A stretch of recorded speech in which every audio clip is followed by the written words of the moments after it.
ทางอุบลเด้อเบิ่งเด้อจักม่วนบ่ม่วนแล้ว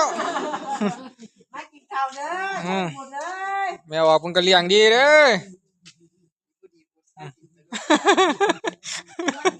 อ ขออนุโมทนาสาธุบุญมาลงจังหันจังเพน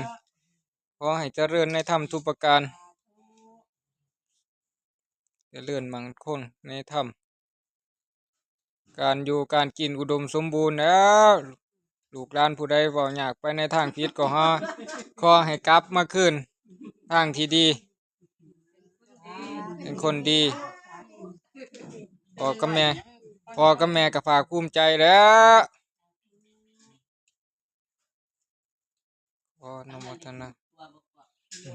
สีสันของมื้อนี้เด้อนี่บ่ได้เมื่อง่ายดอกเพิ่นเลี้ยงดี